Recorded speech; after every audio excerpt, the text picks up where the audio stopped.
Joining me is Mark Morri, he's the prize-winning crime journalist from the Daily Telegraph. Mark Morri, thank you so much for joining me. What is behind these shootings?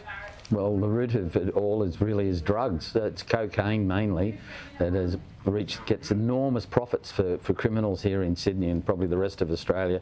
But that's what's driving this. It's just greed and drugs. But what's caused the shootings? Normally they seem to get on with each other enough to do business, the various gangs, but you don't normally get so many people dropping dead in the street or being seriously injured. Now, every so often there's a fracture in the criminal milieu, and or there's an offshoot, or things just don't go according to plan, and you have these clusters of shootings, and they're not good. You know, people being shot in barber shops in the middle of the day. It's really gone to quite high levels here in Sydney, and very, very public, and that's the main concern for the public, I'd say. And what kind of people are these? What sort of gangs are these? Where are they from? Well, it's a real mixture. In the last 5, 6 days, or last 2 weeks, let's say, we've had a major kingpin from the Comanchero who's been killed, a man worth multi-millions worth of dollars. He was killed in the eastern suburbs. We have a defence lawyer who was actually shot outside his home. Then we have literally a nobody found shot dead this morning, a small drug dealer. So they're very varied, you know. Obviously the lawyer has nothing to do with anything to do with the drug trade, but he's just actually representing some of the people involved in all this milieu that's going on around at the moment. So they're varied, and that's a little bit different from what we normally see. In the last 2 years, we've just seen major people on two sides of two organisations going each other, but in the last few weeks, it seems to have scattered and branched out into all different types of people involved in different parts of Sydney.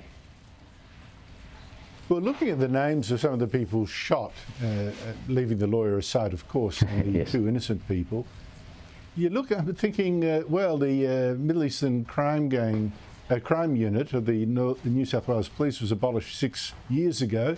Was that a little premature? Well, there was a lot of people would agree with you there. At the time, there were people inside that unit said that they were disbanding them purely for political reasons and not for the fact that these guys were still doing very, very good work.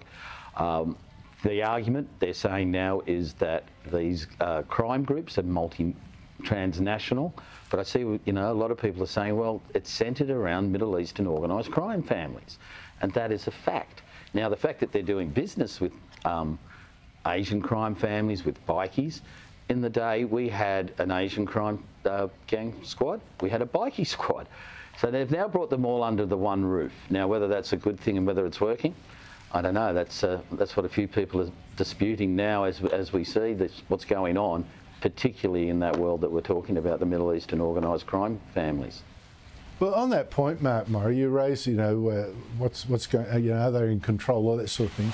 Well, the Liberals, the Liberal opposition is saying, well, look, the Labor government has lost control of the streets here. Is that fair, and is it a bit late for the police commissioner to now say, look, I'm throwing 100 more people at this? I think that is being done to placate the public. To be honest, we haven't lost control of the streets. We've actually never controlled our borders for bringing in drugs.